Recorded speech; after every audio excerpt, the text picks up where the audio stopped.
I've just arrived. It might be bad manners to go upstairs without being invited.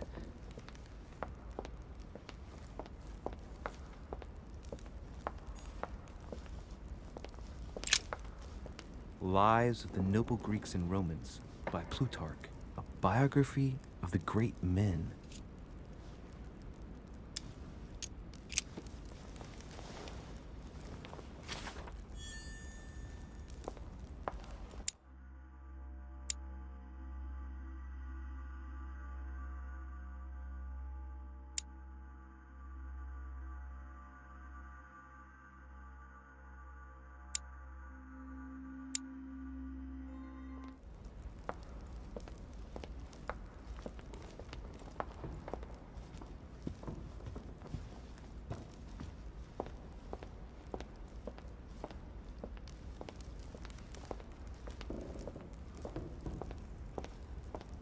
I thought my chimney was big, but this one is beyond belief.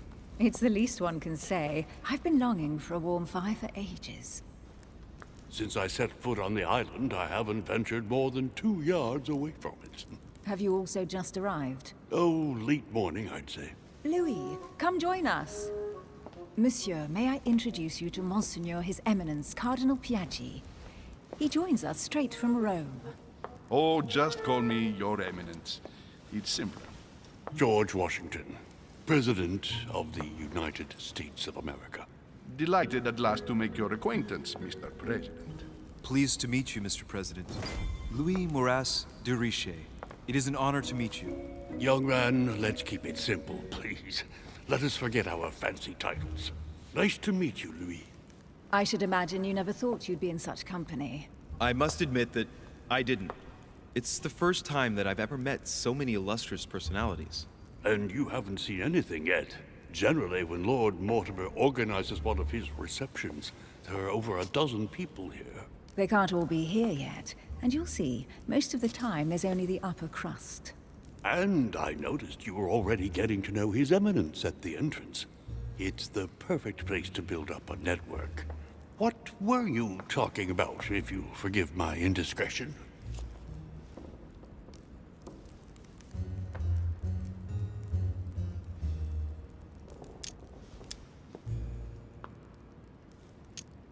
At the risk of disappointing you, we weren't conspiring in our corner, sir.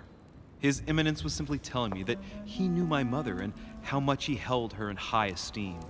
It so happens that Monsieur de Richet's mother is to join us. Oh, pity. No scrumptious gossip or juicy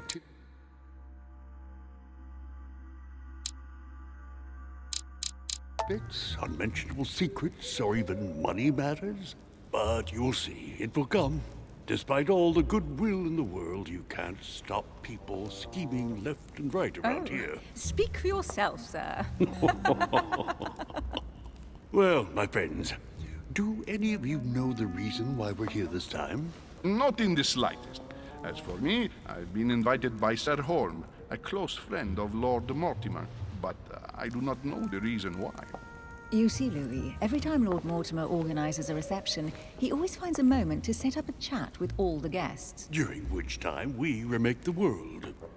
Accompanied by gallons of absinthe and cussing. I'll leave you to imagine the result. So, if I understand rightly, Monsieur de Richet, you've come out here to join your mother. For what reason, exactly?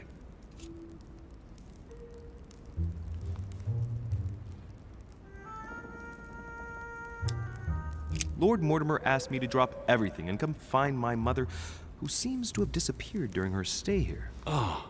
I took the first boat, and here I am. I'm so sorry.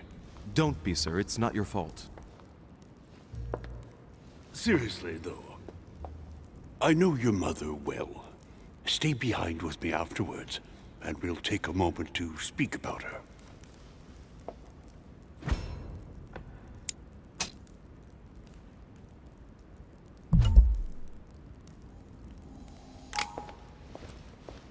Good evening, my friend. Holy shit. That's the man from my vision. An urgent case has delayed our host, Lord Mortimer. He can't be present this evening, and he sends his deepest apologies. He's asked me here and he hasn't even turned up? Great start. And now, my dear guests, a light meal is served in the small salon. For those who would like to, you're invited to follow me into the next room. My dear fellow, you must have read my thoughts. I shall follow. We'll have to be careful not to make too much noise. One of Lord Mortimer's guests is relaxing. Oh, we shall be quiet. Don't take it the wrong way, Sir Holm, but I have already eaten. Thus, I shall be happy to remain by the fireside. If you don't mind, Gregory, I should like to keep Mr. Washington company. Please feel at home.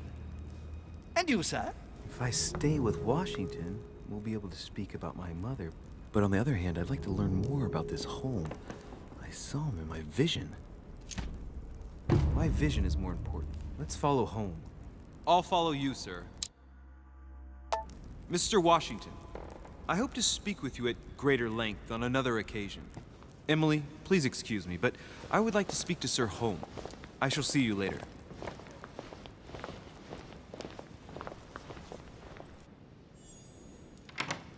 My friend, I hope our dear Giovanni is well.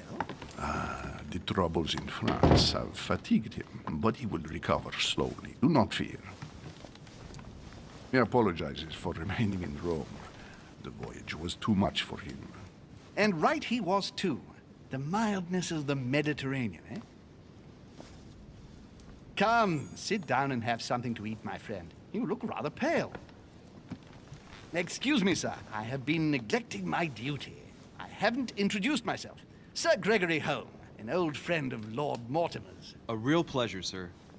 You who must be well used to the court of France. How do you find this peaceful little haven? Charming if I hadn't come here for disturbing reasons.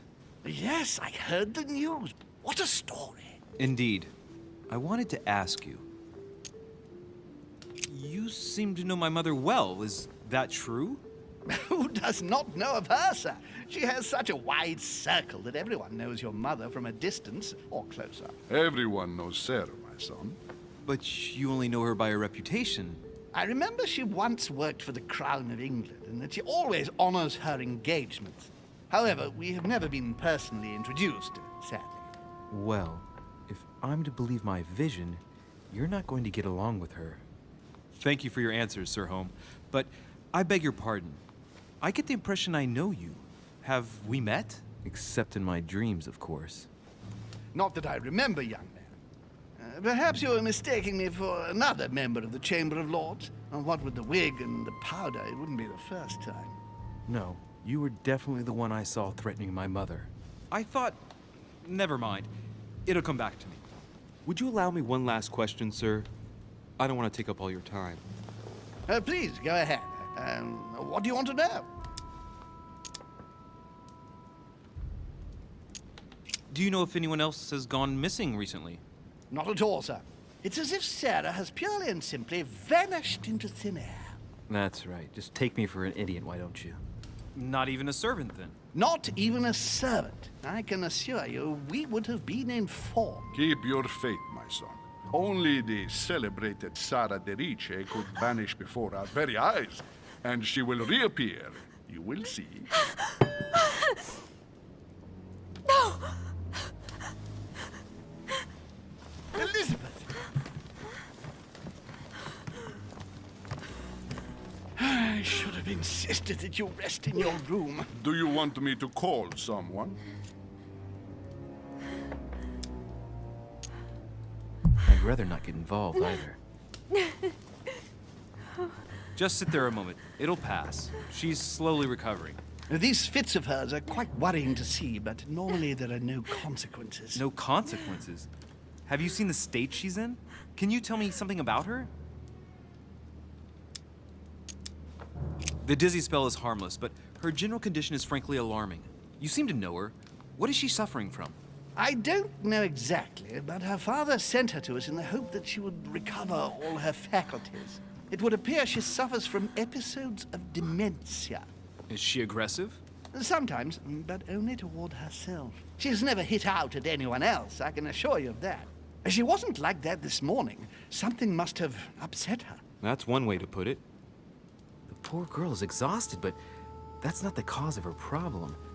Are you all right, Elizabeth? Do you feel any better? When did she arrive? 4 days ago. Okay. My mother had already gone missing.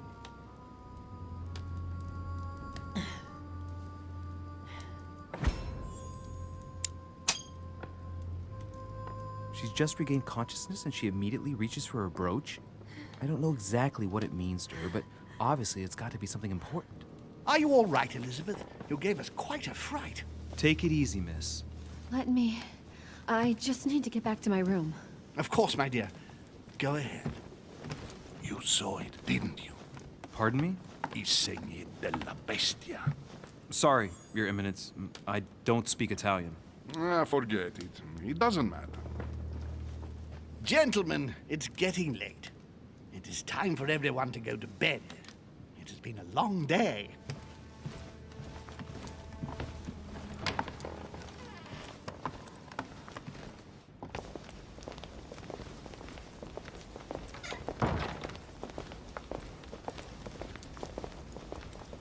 It's all the more delicate. I'll see what I can do, but the case I'm on at the moment might well leave me with very few opportunities.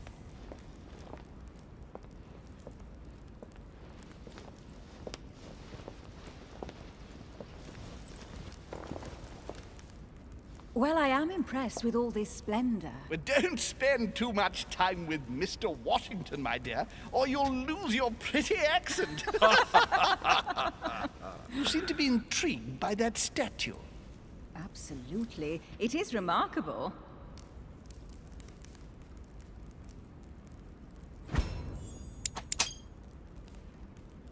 Oh, it's naughty to tell lies. Bet my life that you were talking about something totally different from the decoration of the manor. But to find out what, I should have stayed with them. Too bad. Lord Mortimer is fond of atypical works of art. I won't disguise the fact that I find it all a little megalomaniacal. But I must say, he does have some outstanding pieces. Sir Hall, who was that young lady with you? Elizabeth Adams, Mr. President. She would have liked to have stayed with us, but the poor thing is exhausted. Elizabeth Adams? Just mentioning Elizabeth totally changed Washington's attitude. Looks like he just saw a ghost. Miss Adams is here to rest. You have perhaps already come across her in the corridors. She arrived a few days ago. I perceived her, but we weren't introduced. Rest assured, she is not here for the same reasons as yourselves. Consequently, I'm counting on your indulgence.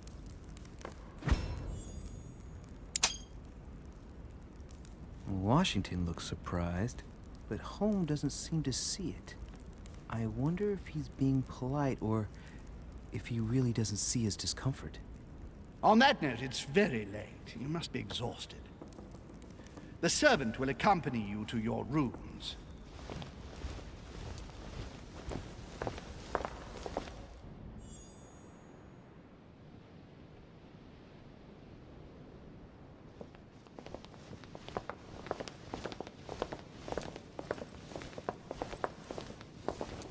Ladies, gentlemen, I bid you all good night.